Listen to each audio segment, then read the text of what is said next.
Tentunya kalau misalkan kita melihat pengolahan dan juga pengumuman pasca sanggah periode 3 itu bulan Desember maksimal ini di pekan ketiga ya. Baiklah sobat-sobatnya, pada video ini saya akan berbagi update informasi terbaru, yaitu bahwasanya telah rilis timeline jadwal seleksi CPNS dan juga P3K 2024. Ya, benar, di sini sudah muncul untuk jadwal nanti pelaksanaan seleksi periode 1, periode 2 dan juga periode 3. Mengapa demikian? Dikarenakan rencananya di tahun 2024 ini untuk pelaksanaan seleksi CASN ini dilaksanakan selama 3 kali, teman-teman. Nah, di sini nanti kita cek yaitu untuk mekanisme usulan, kemudian juga nanti timeline untuk pelaksanaan seleksi, kemudian pembagian waktu seleksi di periode 1, periode 2, periode 3 untuk CPNS dan juga P3K. Nah, di sini untuk pelaksanaan seleksi P3K dan juga CPNS 3 kali di tahun 2024. Bagaimanakah persiapan kita? Silahkan simak video ini sampai selesai. Namun sebelum kita lanjutkan, perlu saya ingatkan, bagi teman-teman yang mungkin baru saja menemukan channel ini, silakan klik tombol subscribe-nya dan aktifkan notifikasi loncengnya, sehingga nanti jika ada update video terbaru, kalian tidak akan ketinggalan informasi.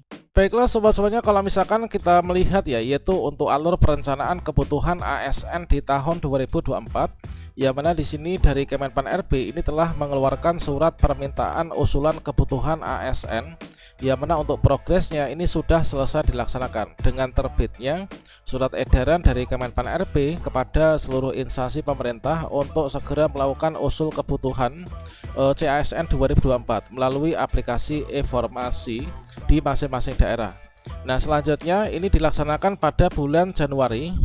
Kemudian pada bulan Januari ini juga yaitu masing-masing Pemda, yaitu instansi pemerintah baik itu pusat maupun juga daerah itu baik itu daerah tingkat 1 maupun juga tingkat 2, maka di sini melakukan usul kebutuhan ASN ya, yaitu melalui digital platform, yang mana di sini untuk progresnya ini sedang berproses.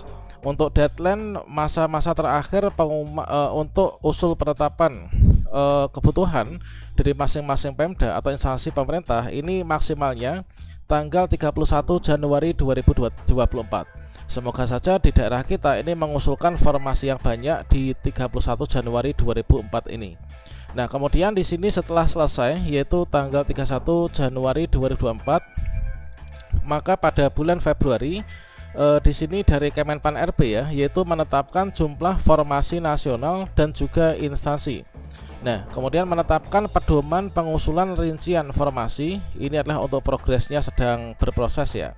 Kemudian berikutnya sementara itu untuk BKN ini di bulan Maret ya, mulai bulan Maret ini, maka di sini nanti di tahap yang keempat BKN mempersiapkan sarana prasarana pengusulan rincian formasi. Ini progresnya sedang berproses. Kemudian instansi pemerintah baik pusat maupun juga daerah pada bulan Maret juga di sini menyampaikan rincian usulan progres ya. Ini progresnya segera, teman-teman. Kemudian BKN pada bulan April awal ini adalah validasi rincian formasi berdasarkan angka 5, yaitu dari usulan formasi dari masing-masing Pemda. Ini dilakukan validasi oleh BKN, teman-teman. Nah, selanjutnya bulan April di pertengahan ini adalah approval hasil validasi BKN dan juga Kemenpan RB, yaitu kebijakan pengadaan ASN. Tentunya di sini nanti akan disampaikan yaitu peraturan-peraturan pengadaan ASN 2024, baik itu Juknis untuk P3K guru, Juknis CPNS, Juknis P3K teknis dan juga kesehatan. Nah, selanjutnya di sini untuk seleksi CASN 2024 baik itu CPNS maupun juga P3K diproyeksikan ini pada bulan Mei ini sudah diselenggarakan, teman-teman. Kemudian untuk tahap per tahapnya dikarenakan di sini nanti akan ada 3 periode, kira-kira rinciannya bagaimana? Kalau misalkan kita melihat pada timeline yang terbaru yang kita dapatkan dari tangkapan layar di Zoom, ini adalah seperti ini. Jadi di periode 1 itu di sini untuk CPNS dan juga Sekdin ini sepertinya akan didahulukan kembali, teman-teman. Jadi di sini ada timeline untuk CPNS dan juga Sekdin itu apa? Sekdin itu sekolah kedinasan. Artinya di sini seleksi CPNS dari jalur lulusan SMA namun masih mengikuti pendidikan, teman-teman. Contohnya IPDN, kemudian STAN dan lain sebagainya. Nah, di sini dijadwalkan yaitu pada bulan April ya. Pekan pertama 2, 3, 4 bulan April sampai di pekan kedua yaitu bulan Mei. Di sini dilakukan yaitu pengumuman pendaftaran, kemudian seleksi kompetensi administrasi ya, seleksi administrasi sanggah, kemudian pasca sanggah. Nah, selanjutnya di sini sampai di pekan ketiga yaitu bulan Mei, teman-teman. Ini penjadwalan SKD dan juga Sekdin ini sampai di bulan Mei pertengahan. Nah, selanjutnya untuk P3K sendiri itu kapan? Nah, kalau misalkan kita lihat untuk P3K ini adalah dimulai pada bulan Juni ya. Pada bulan Juni ini masuk di timeline warna hijau yaitu P3K. Ini pengumuman pendaftaran, kemudian seleksi administrasi sanggah dan juga pengumuman pasca sanggah.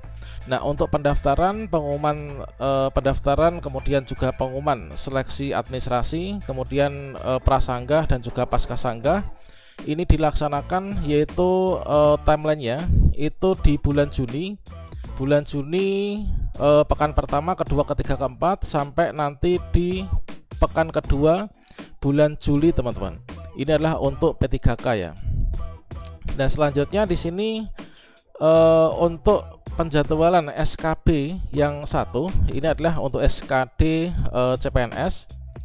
Ini adalah P1, kemudian SKD Sekdin ini dilaksanakan sampai dengan di sini di pekan keempat ya. Pekan keempat, kemudian dilanjutkan di bulan Juli pekan kedua. Kemudian pengolahan untuk P1 ini adalah dilaksanakan di sampai di pekan ketiga bulan Juni, teman-teman. Nah, selanjutnya di sini integrasi SKD dan SKB untuk P1 ini adalah di bulan Juli ya. Bulan Juli sampai dengan pekan keempat. Ini adalah untuk teman-teman P3K. Kemudian di sini nanti sepertinya akan ada lagi yaitu SKTT ya, yaitu seleksi kompetensi teknis tambahan. Nah, ini adalah untuk penjadwalan SKD dan juga SKTP 1. Ini adalah untuk penjadwalan SKB P1. Nah, di sini mengapa istilahnya P1? Apakah di sini guru lulus passing grade ataukah bagaimana? Nah, tentunya nanti seperti yang disampaikan oleh Prof Nunu kemarin, apakah nanti untuk penyebutan dari pengkategorian guru honorer di tahun ini sama dengan yang kemarin atau enggak? Tentunya kita masih menunggu informasi lanjutannya ya.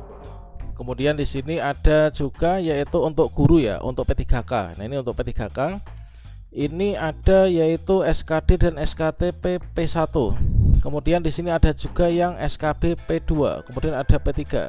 Sepertinya memang nanti akan diurutkan kembali yaitu didahulukan untuk penempatan itu adalah dari P1, kemudian dilanjutkan P2, dilanjutkan ke P3 dan juga dilanjutkan kepada pelamar umum, teman-teman.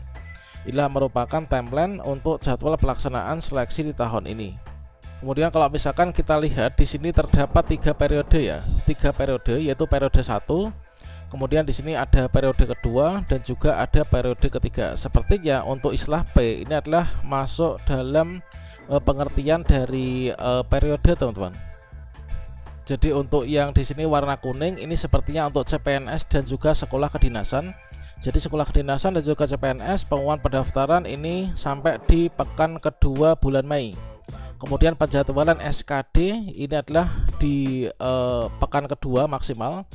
Kemudian berikutnya pengolahan untuk periode 1 ini dilaksanakan di maksimal pekan ketiga ya, bulan Juni.